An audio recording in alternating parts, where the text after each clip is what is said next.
Okay, so this is my prospective camp spot. Note all the roots and stuff on the ground. Probably wouldn't want to pitch a tent over there. You could pitch one here, but it's kind of uneven. It's kind of sloped down.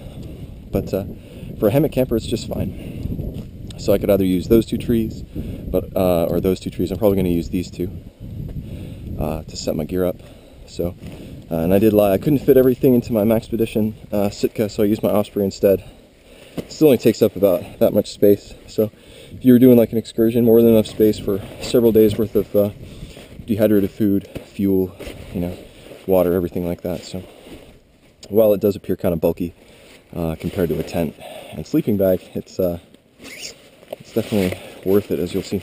So take out our net, hammock, sleeping bag for later, and the tarp.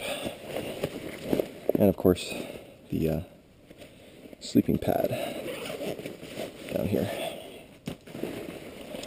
Oh, and the straps. So, the straps are actually the first thing I'm going to hang up. This is very simple. So I've got my 2 lengths of webbing. These are 9 feet. And what I've done is, in the end of the strap, I've had a loop sewn. This loop is just big enough for me to fit the other end of the webbing through it, like so. So basically what I'm going to do is I'm going to wrap the webbing around one tree, try to keep it flat. I'm going to feed the loose end of the webbing through here, tighten it down. This is like a slip knot.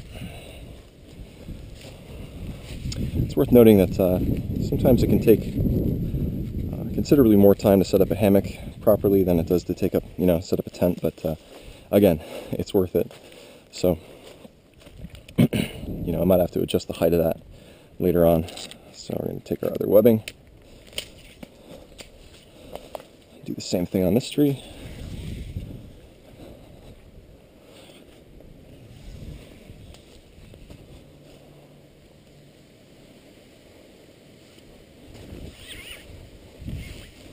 And we'll mess with the height later. Okay, so now we've got our ratchet straps. We're going to open that up, feed the webbing through it, like so. We're going to bring it up to about there. I'm going to tighten it down, just so that it stays in place. Do the same on the other side.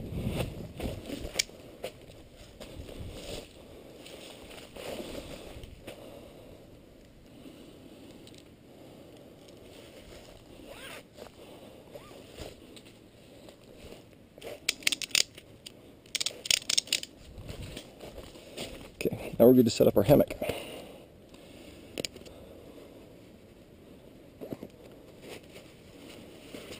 Now, cool thing that I really like about this hammock is the bag that it stores in is actually attached to the hammock.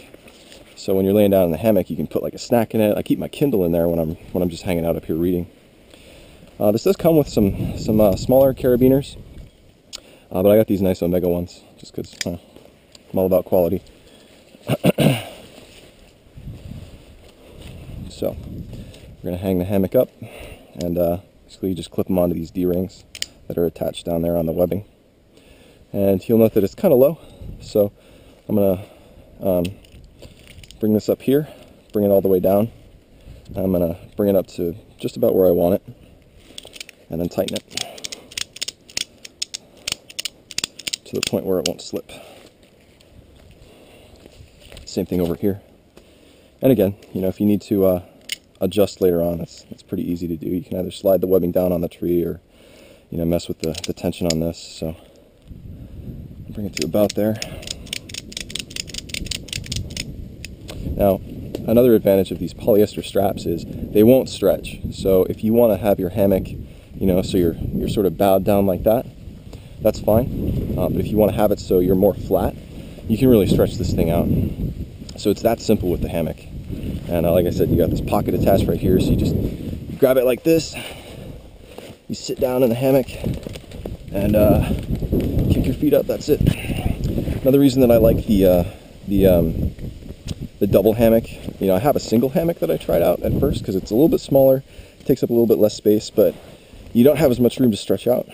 So this one has all this extra material, so you can either throw your book in here, flip it over like that, so you're almost in like a little cocoon. This will keep you pretty warm, protects you from the wind.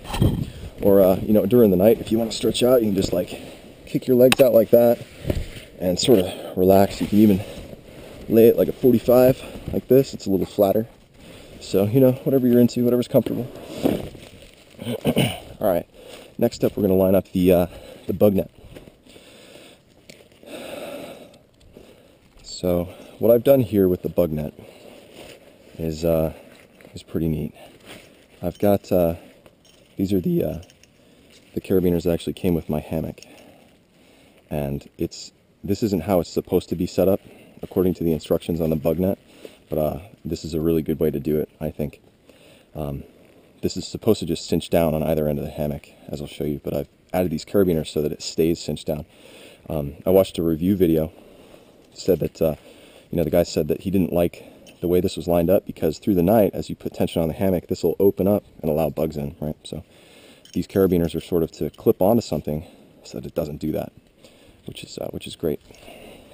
So basically, to put the bug net on, you're going to unclip the hammock like so.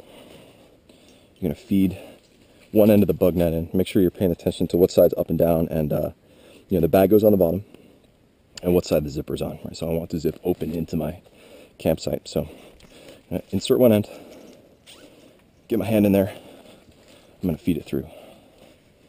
Easy as pie. All right.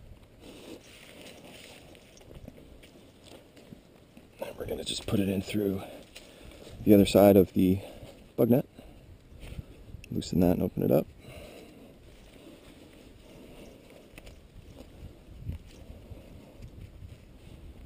Feed it through like that.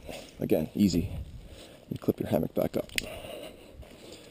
Slide this over here, all the way down. Okay, so that's our bug net. Now you're thinking, oh, this is going to be all in my face when I'm laying down. Not so much. So what I've done here is I've taken some OD paracord and I've removed the liner from the inside. Reason being, this does come with a guy line that you're supposed to use to clip it onto, but it's like blue and white, and again, I like to blend in. So these clips right here are a little bit too narrow at that gap to put like a full thickness of paracord through. So just remove the liner in it. Now it clips on real easy. It's almost like a tape. It's almost like really small webbing. So I thought that I had some Z-clips with this, but I guess I don't. So what I'm going to do is just tie it around the tree, real simple, at the height that I want, and just go from there. So again, this is super easy. So one thing you got to consider when you're hanging both your tarp and your bug net is you want the line to line up exactly with this webbing, right? Because otherwise, if you have it over here, your bug net's going to be over here. You want it to be lined up so that it's in line with your hammock all the way down. That's, you know, a pretty easy thing to do. So I just tie a granny knot up here, and that becomes sort of a slip knot against the tree. So it's easy to do. Just line up my knots, and then I go over here. I do the same thing, and it's all tangled. All right, so wrap it around the tree. Easy day. And how did I do this?